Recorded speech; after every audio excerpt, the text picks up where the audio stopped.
Mais de meio milhão de crianças imigrantes em idade escolar chegaram aos Estados Unidos desde 2022, de acordo com registros do Tribunal de Imigração coletados pela Universidade de Syracuse, aumentando a superlotação em algumas salas de aula, agravando a escassez de professores e orçamento, forçando professores a lidar com barreiras linguísticas e inflamando as tensões sociais em lugares não acostumados a educar alunos imigrantes.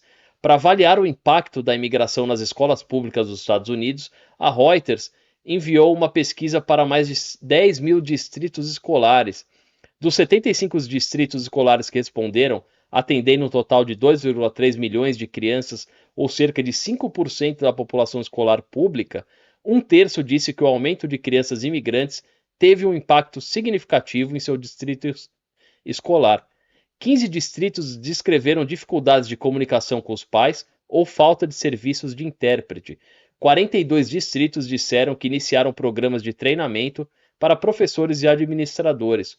Os treinamentos incluem como ensinar crianças que não falam inglês, como abordar diferentes normas culturais e como ajudar crianças a se recuperarem de traumas.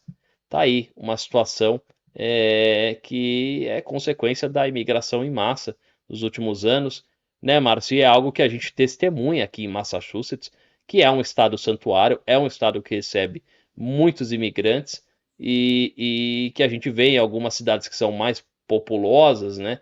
Principalmente ali na área da Grande Boston, escolas sem vagas, superlotadas, crianças que não conseguem aprender, né, Márcio? É um problemão, né?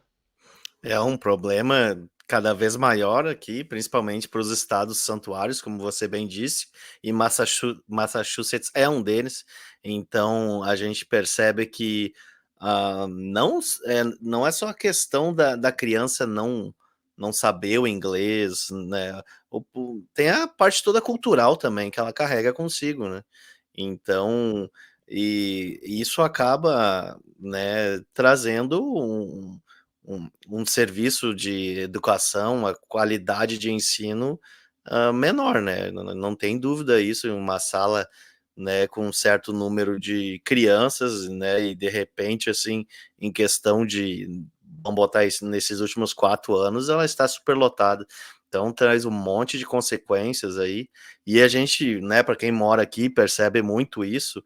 Antes a gente tinha cidades, né, é um estado, né, que tem muito brasileiro, muito imigrante, mas também cidades características disso. Por exemplo, Framingham aqui tem muito brasileiro, é a cidade que mais tem brasileiros aí. Mas a gente vê agora que as cidades periféricas na volta também estão recebendo esses alunos. E eram cidades que não eram acostumadas com isso antes. Então existe todo um movimento da escola, além de ter um número maior, trazer essa capacidade de poder absorver todos esses alunos com que são de outra língua. Então tem a parte cultural, como eu já disse, tem essa parte de, né, de fazer a, a tradução da língua, os pais muitas vezes não entendem, então é um, vamos dizer, um problema, é uma questão bem mais difícil que apenas um número. E a gente percebe isso nesses últimos 4 anos cada vez maior. Tem a questão do transporte público também, que além da criança não ter a vaga na escola, não tem a vaga no transporte, muitas vezes ela consegue a vaga, mas o pai não consegue levar à escola, porque o ônibus, aquele amarelinho que todo mundo conhece, tá lotado, não tem mais a prefeitura, então é uma questão que principalmente aí os próximos governos vão ter que saber manejar bem com isso. Eu tenho a impressão de que o americano é mais reclamão disso do que, por exemplo, os países europeus, né? Né, morei um tempo na França, né? Tenho muito contato com a cultura francesa. Porra, não é um tema assim do tipo, ah, nossa, tá descaracterizando Paris, sabe? Tá difícil ensinar essas crianças. Porra, assim, assim como os Estados Unidos, né, a Europa também recebe os imigrantes em lugares específicos. Tem lugares que não tem ninguém e lugares que tem gente demais imigrante, né? Mas assim, isso é o preço de se pagar por ser o centro do Ocidente, né? Acho que, né, às vezes adquire um tom, né, muito panfletário, muito, né, politizado no sentido eleitoral, né? Mas eu acho que a gente já conversou um pouco sobre imigração, né, aqui no canal. Eu acredito que é um preço, digamos, um dano colateral, né, esse gasto adicional que as cidades têm que ter, né, por receberem essas pessoas que trazem uma riqueza imensa para a cidade, né. Então é uma questão de onde pegar esses recursos, né. Então acho que as cidades precisam se adaptar, né, e talvez aumentar os impostos principalmente de empresas, conglomerados, né. É uma pauta que está bastante discutida hoje em dia nos Estados Unidos, né? É uma das plataformas da Kamala, né? Majorar, né, as taxas justamente dessas empresas grandes, né? Alguma coisa tem que ser feita, né? Porque não dá para simplesmente reclamar ou diminuir a imigração. Isso não vai acontecer. Você vai estar mudo, Diego. Começa a rolar essa questão, principalmente nessa época eleitoral, né, corrida presidencial, de pautas cruzadas, né? Então, a gente tem um problema como esse, falta verba para a escola pública nesses lugares, né, que tem superlotação, tem muita gente chegando, que no cenário ideal, mais escolas seriam construídas nessas cidades, né? Não tem muito o que fazer além disso. E aí o governo mandando dinheiro para fora, financiando guerras. Pô, agora o governo americano financia Israel, né? Não só dá o aval político, mas financia, envia armas, dá toda a estrutura bélica e manda recursos para o Líbano. Assim, é um negócio, cara, quando você para pensar, né? E o cidadão americano ele observa isso e fala, porra, calma, a gente tem um monte de problema aqui. O governo. E se você tem que aprovar, por exemplo, se o governo decidir elaborar um projeto para aumentar a verba para a escola pública, tem que passar por votação, vai para o Congresso, vai para o Senado, para mandar dinheiro para a Ucrânia, para Israel, para sei lá quem, vai direto, cara, é na hora, assim, não tem muita contestação, né?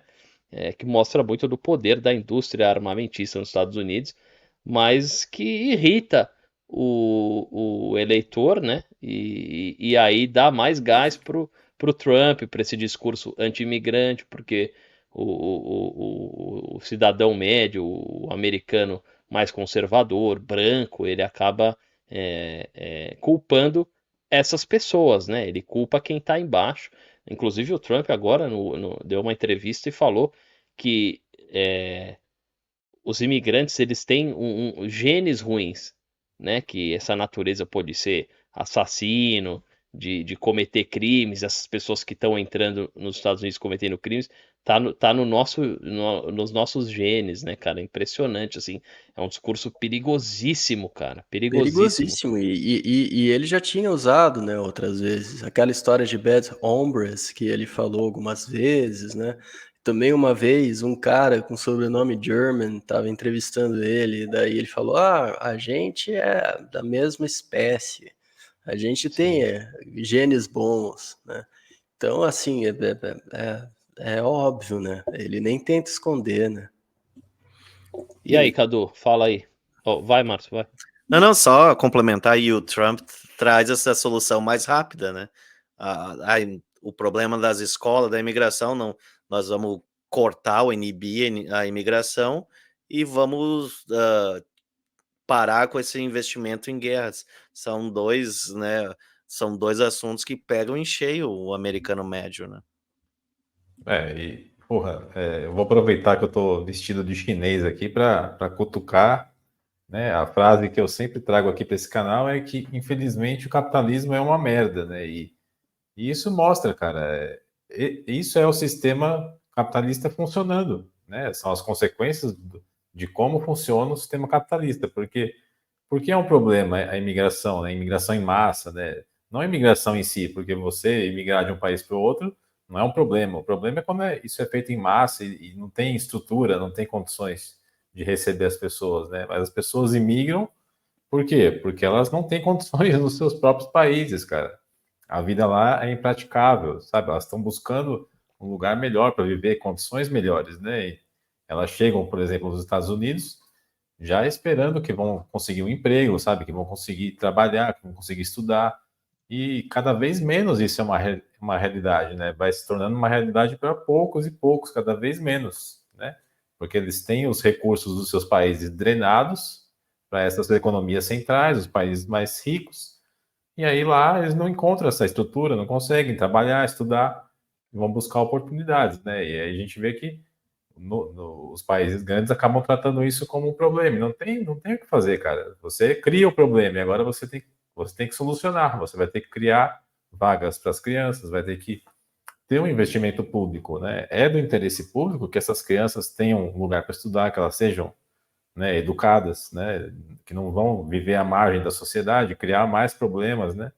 Acaba virando um círculo vicioso, né? A pessoa sai de um lugar sem condições, vai procurar condições em outro, às vezes não encontra, sabe? Então, fica nessa, né? Em vez de permitir que os países se desenvolvam e criem suas próprias condições, o sistema faz com que a riqueza seja concentrada, né, em poucos centros, né? Os centros econômicos maiores do mundo. E aí fica nessa, né? As pessoas vão buscar oportunidades onde elas acham que tem mais. É verdade. E eu acho que precisa acrescentar isso uma lógica que é inglesa e também americana, né? De um certo isolacionismo, né? Então, uma vontade de proteger a própria cultura, que num sentido assim, purista, né? Então, acho que os dois têm isso também, né? A Inglaterra também bastante, né? Então, desde a fundação dos Estados Unidos, né, existe esse papo de a gente precisa ficar, né, isolado, né, não se misturar tanto, né? Alguns outros países simplesmente não têm isso, né? Mesmo alguns países bastante ricos também, né? Quando a gente faz uma analogia até com um cenário mais local, é mais ou menos aquele cara que, pô, é contra políticas públicas, né? Contra o social, né, cara? Contra cotas, contra isso, contra aquilo, contra o Bolsa Família e tal, mas ele quer andar com segurança na rua, não quer ser assaltado, não quer. Né? Então, são consequências. O Cadu colocou muito bem. As pessoas que não têm condições nos seus países e acabam imigrando, elas estão indo buscar o que tiraram delas, cara. Né? E a política externa do governo dos Estados Unidos tira muito da América Central, principalmente, do vizinho México, né? Da América do Sul. Né? Nunca vale sempre lembrar, é meio repetitivo, mas quantos casos de golpes de estados na América Latina documentados aí que foram patrocinados pela CIA, pelo governo americano. Então, essa imigração que tanto incomoda a direita americana e alguns cidadãos, ela é um efeito colateral da forma como o governo age fora dos Estados Unidos, né, cara? Professor Danilo Exatamente. Sais falando aqui na escola pública na periferia da Zona Leste de São Paulo, eu tenho alunos imigrantes da Bolívia, Peru, Haiti e Angola. Meu aluno angolano é o melhor aluno da sala, chegou no Brasil há 2 meses. Já meus alunos latino-americanos são muito dedicados e as famílias deles são muito presentes na escola. Em média, eu tenho 2 ou 3 imigrantes por sala. Em geral, são crianças muito queridas, educadas e são, de forma muito rápida, integradas à comunidade escolar. Eu vejo uma situação semelhante aqui, né, Márcio? Mas o problema, e é um problema, é que tem muita gente. Não é só na escola, a gente já falou algumas vezes. A dificuldade para encontrar moradia, aluguéis que estão cada vez mais caros, porque a demanda é enorme e não tem casas, né, para essas pessoas que chegam de uma vez, né, cara? Então, os hospitais, se a gente precisa ir no hospital, uma emergência, assim, tá sempre lotado, entendeu? Então, é uma situação que o Cadu Eu falou, queria né? só né, ilustrar com dados, né? Só 0,4% da população do Brasil é imigrante.